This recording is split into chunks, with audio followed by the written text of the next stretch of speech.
बुलेटिनमध्ये सुरुवातीला महत्त्वाची बातमी आहे ती पुण्याच्या प्रशासनातून। पुण्याच्या जिल्हाधिकाऱ्यांनी अप्पर मुख्य सचिवांना पत्र लिहिलंय। आयएएस अधिकारी पूजा खेडकर यांच्या विरोधात सुहास दिवसे यांनी तक्रार केली आहे। पूजा खेडकर यांचा प्रोबेशन काळ संपवण्याची दिवसेंची विनंती आहे।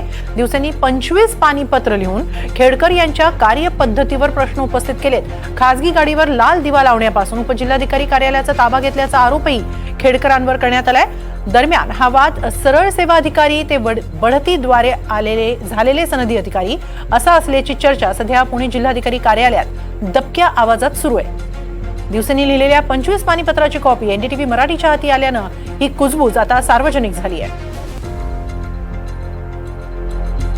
याबाबत आपण अधिक माहिती घेऊया आमचे प्रतिनिधी राहुल कुलकर्णी यांच्याकडून। राहुल, हा सगळा नेमका प्रशासनामधला नेमका वाद असा आहे तरी काय?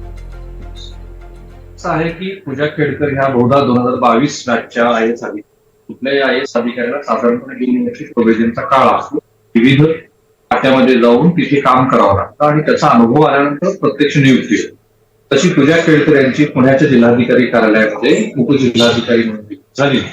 आता दिवसे यांचं जे 25 पानाचं पत्र आहे ते मी तर असं कधी बघितलंच नव्हतं की प्रशासनाचे अधिकारी हे प्रोव्हिजन अधिकाऱ्याच्या वर्तनाबद्दल इतके चिडले।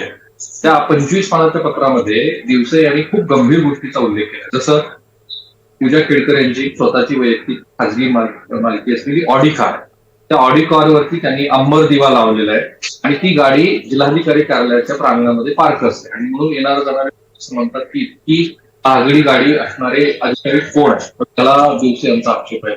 त्याशिवाय पूजा खेडकर यांनी उपजिल्हाधिकाऱ्यांचे कार्यालय स्वतः ताब्यामध्ये घेतलं, तिथे स्वतःची बसण्याची व्यवस्था केली आणि त्याच्या बाहेरच्या भिंतीवरती आयएएस पूजा खेडकर असा फलक लावला।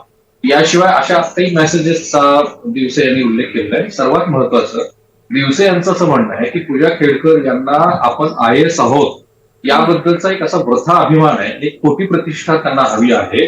त्या खोट्या प्रतिष्ठेपोटी आपण चांगलं काम करून उत्तम काम केल्यानंतर मिळणारी प्रतिष्ठेच्या ऐवजी त्यांना प्रशासकीय पदावरती अशी एक प्रतिष्ठा हवी आहे की जी प्रशासनातल्या अधिकाऱ्यांना शोभत नाही। म्हणून दिवसे असं म्हणतायत प्रशासनाला, प्रशासकांना की कृपा करा आणि त्यांना इतर जिल्ह्यामध्ये नियुक्ती द्या, त्यांना पुणे जिल्ह्यामध्ये ठेवलं तर गुंतागुंतीचे प्रश्न निर्माण होतील। शिवाय दिवसे यांनी पूजा खेडकर यांच्या वडिलांच्या वर्तणुकीवरती पण आक्षेप घेतलेला आहे। त्यांचं असं म्हणणं आहे की ते सुद्धा कारवाईला पात्र आहे।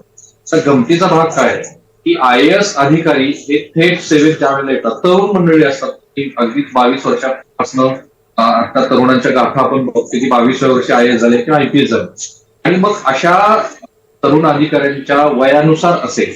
पण एक चर्चा महाराष्ट्राच्या सनदी सेवेमध्ये कायम असते की जे प्रमोटी आयएएस अधिकारी आहेत ते आणि थेट सनदी सेवेत आलेले अधिकारी ते यांच्यात कधीच सुसंवाद होत नाही। बहुतेक वेळेला तो वाद जो आहे तो अगदी वैयक्तिक पातळीवरती पण पोहोचतो। आता आपल्याला असं अजिबात म्हणायचं नाहीये की दिवसे यांचं किंवा पूजा खेडकर यांचं वर्तन हे त्या पातळीवरती आहे, पण ही चर्चा जरूर आहे की पूजा खेडकर ह्या थेट आयएएस अधिकारी आहेत आणि दिवसे साहेब हे प्रशासनाचा सर्व अनुभव घेऊन पुण्यासारख्या महत्वाच्या जिल्ह्याच्या जिल्हाधिकारी पदी आलेले आहेत। पण त्यांनी हे पत्र लिहिलंय आणि दिवसेंनी पत्र लिहून जर राज्याच्या उपसचिवांना सांगितलं असेल की पूजा खेडकर यांना प्रोव्हिजन काळामध्ये सुद्धा महाराष्ट्रामध्ये पुणे जिल्ह्यात तरी नियुक्ती देऊ नका, तर ज्यांना महाराष्ट्र केडर मिळालेलं आहे त्या पूजा खेडकर यांचं वर्तन इथून पुढे सुद्धा चर्चेत असणार आहे।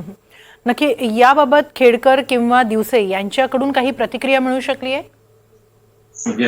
तर दिवसे साहेबांना आपण फोन केला होता, त्यांना विचारलं की तुमचं याच्याबद्दलचं काय म्हणणं आहे, तर ते असं म्हणाले की 25 पानाचं माझं जे पत्र आहे ते तुमच्यापर्यंत आलेलं आहे, त्यामुळे मला जे काही म्हणायचं आहे ते या पत्रामध्ये सांगितलेलं आहे, त्यामुळे तीच माझी प्रतिक्रिया आहे आणि तुम्हाला माझं जे पत्र आहे ते चालवायचं असेल तर ते चालवा, ही त्यांची भूमिका आहे। पूजा खेडकर यांच्याशी मात्र आपला संपर्क झालेला नाही। त्यांचा जो नंबर माझ्याकडे उपलब्ध आहे त्या नंबरवरती फोन केला त्यावेळेला त्यांचे वडील त्या नंबरवरती हजर होते आणि त्यांनी त्यांची काही बाजू मांडलेली आहे। त्या म्हणण्याप्रमाणे पूजा खेडकर यांना तिथं प्रत्यक्षामध्ये कार्यालय देणं अपेक्षित होतं, ते दिलेलं नाही। आणखी काही गोष्टीचा त्यांनी उहापोह केलाय, पण पूजा खेडकर या प्रत्यक्ष जोपर्यंत माध्यमासमोर किंवा एनडीटीव्हीला येऊन बोलणार नाही तोपर्यंत त्यांची बाजू कळणार। पण पूजाच्या वडिलांचं असं म्हणणं आहे की काही प्रमाणामध्ये त्यांना या कार्यालयामध्ये त्रास झाला पण तो मानसिक स्वरूपाचा होता। धन्यवाद राहुल, आपण दिलेल्या या सविस्तर माहितीबद्दल।